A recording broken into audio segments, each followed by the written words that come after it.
Before you ask, yes, your clock is not broken. We are going a little bit early today. I have some family responsibilities at 7:30. So instead of recording it for you, I thought I would do it live, but start at 7 a.m. So again, folks, we will be back to our normal time tomorrow at 7:30. But today, let's get into the daily financial news. And I actually want to start with a video that was released yesterday on my channel at 4 o'clock. It was with a young man named Gus. And I think that is a video that will resonate with my audience. Gus is someone who went to school, got a job, was climbing the corporate ladder, and realized that it wasn't getting him what he wanted. Gus, at that point, as you'll see in the interview, made a very important decision and decided to burn the boats, cash his 401k in, and go on and become an entrepreneur. This led to an interesting 3 or 4 year cycle, ultimately leading him to become a real estate investor. And you can learn what happened there. So if you want to search that video, its title is Gus Burned the Boat or Burned the Bridge to Build His Fortune. So again, I think all of my W-2 employees, One Rental at a Time fans would really benefit from hearing that conversation with Gus yesterday. And again, folks, I apologize for going early. I just got some family stuff, and family comes first. So we're doing this a little bit early. Let's get into the week ahead. We do have a lot of economic data coming this week. We're going to get retail sales.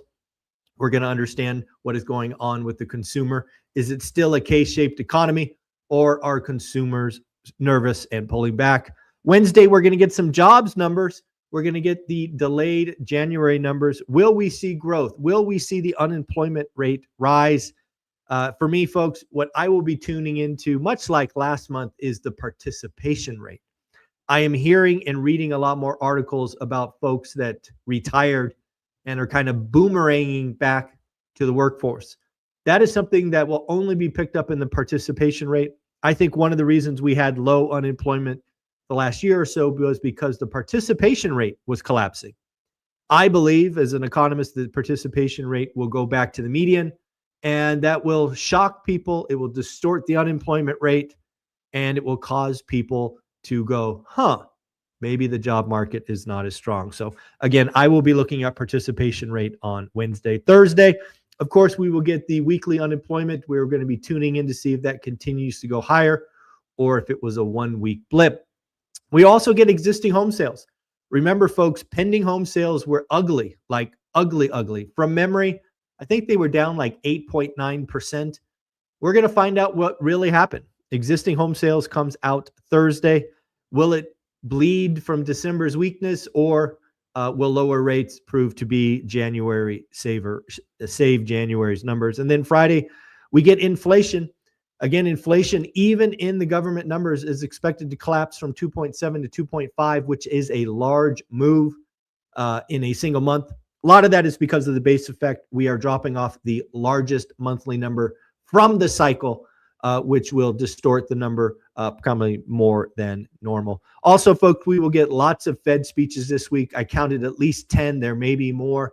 But what we're looking for from the Fed is who is still concerned about inflation, aka tariffs, and who is worried about the job market.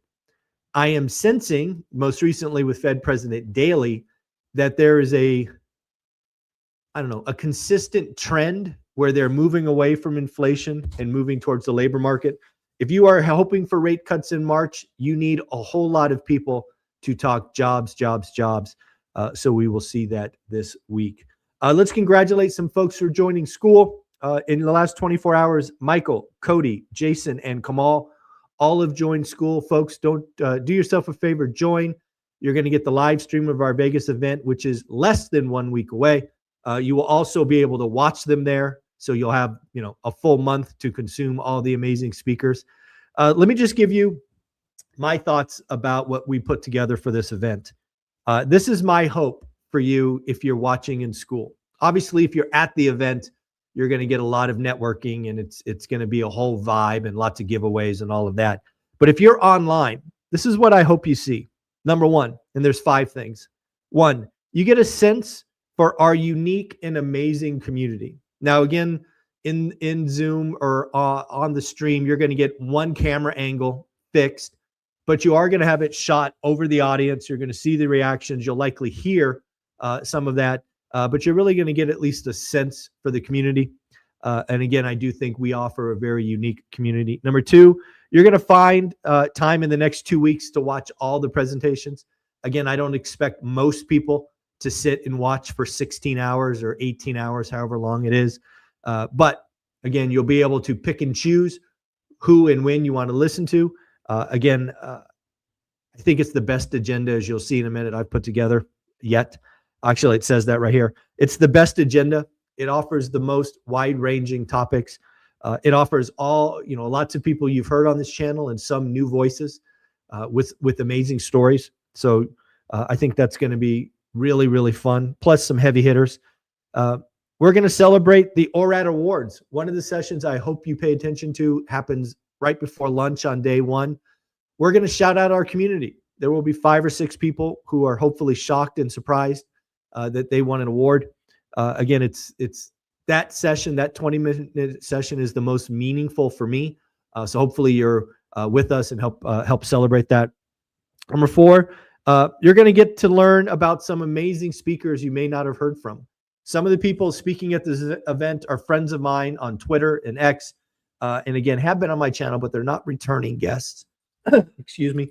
So again, you're going to get to hear some people that I consider friends and contacts, and they get to hear their amazing stories. And then finally, I hope you get to see that our events are different because it's really audience led, right? Questions. Every speaker will take questions from the audience. And so again, yes, remember to bring your belts, as I think that's Chester says. Yeah, definitely bring the belts. We're going to take, lots of people are going to get new belts and pictures. And I hopefully Instagram goes crazy with all the ORaaT pictures. Because again, it's quite the celebration to get this like WWE type championship belt or boxing belt. And I hope you all enjoy it. I hope it's a lot of fun. I'm still frantically putting together PowerPoints for the run deck. Once I get that done, hopefully today or tomorrow, my stress level will collapse. And shout out Jen for doing the name tags. Jen and Kenny, never forget Kenny, because again, they're really taking that burden off my shoulders, which was a huge, huge help. So thank you guys. Again, we're talking about inflation. I've been harping on this probably for a year. But once again, we were right. U.S. rents are down 1.4% year on year. Remember, folks, the Fed tells us they're up 3.2%. That's hogwash. They are down. In fact, apartment rents have been down 32 months in a row, but the Fed tells us they're up 3.2%. This is just garbage. Again, trueflation below 1%. I've done the back of the napkin math calculation, and it has us at about 1.6. If you take everything inside CPI and the only thing you do is correct for shelter, it's about, let's call it 1.5, 1.6. That's what I think inflation is. I think trueflation might be a smidge or a hair too low, but I think the Fed is just wrong at 2.5 or 2.7. Read an interesting article about Hampton's real estate, talk about the K-shaped economy, talk about the peak of the peak of the peak of the K. Hampton's real estate hit a record median home price of $2.34 million. Call me crazy. I thought it would be more than that. But again, I've actually been to the Hamptons. I drove through. I think there was a wedding or something up there we went to. Really nice property on the waters. So the median price was 2.34. The average, again, the high end pulls this higher. The average was 3.76. Did you know the median home price in the Hamptons are up 34% year on year? Wow. That's a hell of a median jump in 1 year, 34%. There were actually 82 sales over 5 million. So again, top of the K is definitely spending. Again, the top 20, top 30% is carrying the economy, just like the Hamptons real estate says. And then finally, last article I read this morning was about the Chinese real estate market, which is shocking.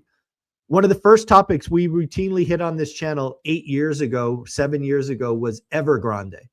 If you've been with me that long, let me know in the comments.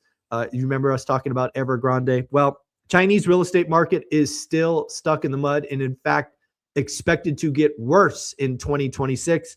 Transactions are expected to fall greater than 10%.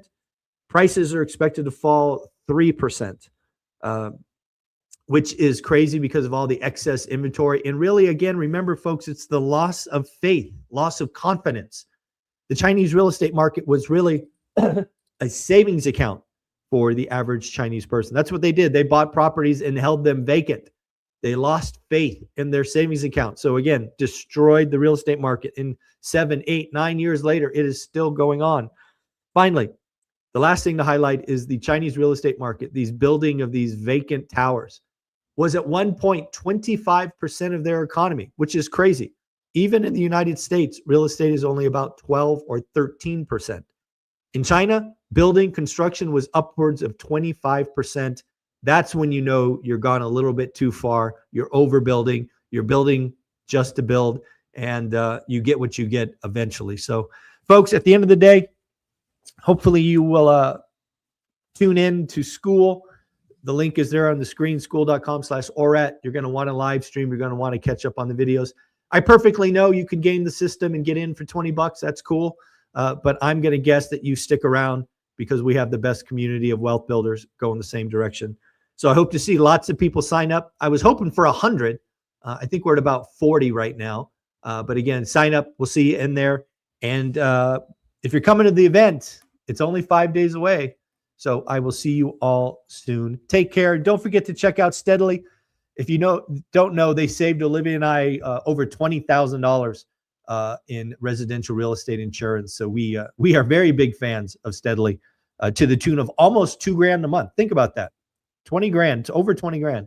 That's almost $2,000 a month in savings, which does not suck. So folks, take care of yourself. Have fun. Later.